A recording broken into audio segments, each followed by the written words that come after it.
Scott Burnside, ESPN.com, alongside Craig Custance, Pierre LeBrun, Prudential Center, Newark, New Jersey. Music's on, the chairs are being torn up. If we don't move out of here quickly, we will be folded up along with the rest of the draft materials here. But a pretty interesting day. For the first time, because of the lockout, all 7 rounds jammed together, a veritable blur of humanity as the 7 rounds of players were picked. Craig, let's start with you. What stands out for you? Nathan MacKinnon obviously going first overall to the Avs, but what's the vibe you got from the draft? What's going to stick with you? Well, for me, it's 2 things. One, Seth Jones. I just asked for one, actually. All right. Yeah. Well, I guess I don't want to steal all of Pierre's material. He's sitting there waiting. But quickly, one, Seth Jones slipping to number 4. Right? I mean, this is a guy that for months and months you thought was going to be the number 1 overall pick. Colorado came out and made it clear that that they were going to go MacKinnon, and thankfully they weren't bluffing, since I was one of the people they told they were going to do that.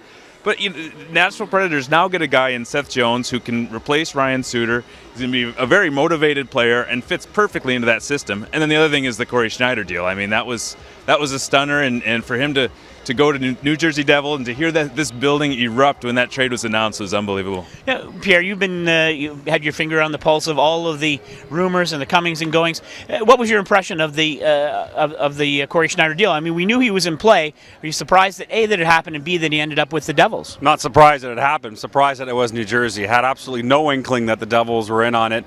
And I think the Devils stole the show in bookending the entire draft by making this trade early and by ending it with Martin Brodeur announcing the drafting of his own son in the 7th round. And also touching was that, Lou Lamoriello didn't have a 7th round pick, and his old pal, Dean Lombardi views Lou Lamoriello as his mentor, sent the 7th round pick to Papa Lou so they could draft the younger Brodeur. So a pretty eventful day, I thought, for the Devils. And listen, getting Corey Schneider, finally a plan B post Marty Brodeur, a coup for the New Jersey Devils. But I will tell you this, 3 GMs came up to me on the floor during the draft, unprovoked, we weren't even talking about, and said that Horvat, the kid that Vancouver took, is going to be an unbelievable player. In fact, one GM, I won't say exactly where he was, but he was picking higher than 9th, said they almost took him but took another player. That's how high they had him rated. So let's judge this trade in a few years, because I think Vancouver picked a pretty good player. Well, I think the real story now for Vancouver, though, is that, okay, a year ago,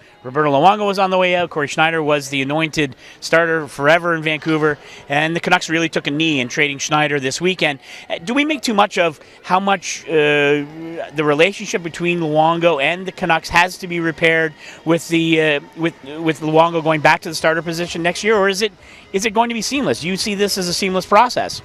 There's going to have to be a conversation, and it was interesting talking to Corey. Sorry? What's that? What? Well, Corey Schneider kept saying, he did a media conference call after the trade, and he kept saying stuff, if Luongo, he was hedging his bet about Luongo going back to Vancouver, and, someone was just like, who's left? It's got to be him. And he said, he still has a say in this, essentially. And Pierre, you've talked a lot about that. I mean, this is a guy that wanted out of Vancouver, and that's a relationship that has to be repaired. Well, Pierre, do you think? I mean, is it just simply enough to say, listen, you're our starter again? We went one way, it didn't lead us to where we want to, and we're going to turn the clock back. I mean, Bobby Ewing, it worked for Dallas. Yeah. Okay, you just threw me off with that one, but that's an old Dallas reference. It's not enough just to say that. Okay. It's not enough just to say you have a contract and be a pro. Step number 1 was Francisco Aquilini, the owner of the Canucks, flying to South Florida and meeting with Roberto Luongo on Sunday.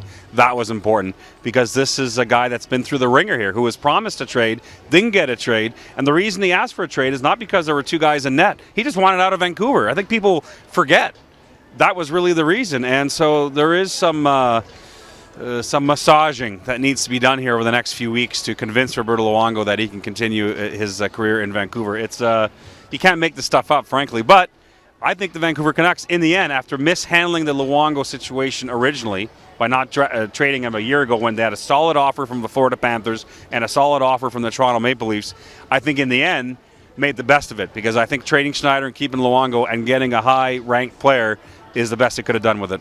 Good. Well, this marks the final formal event on the NHL calendar, the lockout shortened 2013 season. But it's not done, as you know. Phoenix Coyotes still in the wind. We have free agency coming up July 5th, and a new wrinkle, teams able to talk to potential free agents. So lots of work yet to do, but we'll see how it all turns out. And as always, we hope you'll stay with ESPN.com for your NHL coverage For Craig Custance and Pierre LeBrun, It's okay. it's been a long day. Pierre LeBrun, I'm Scott Burnside.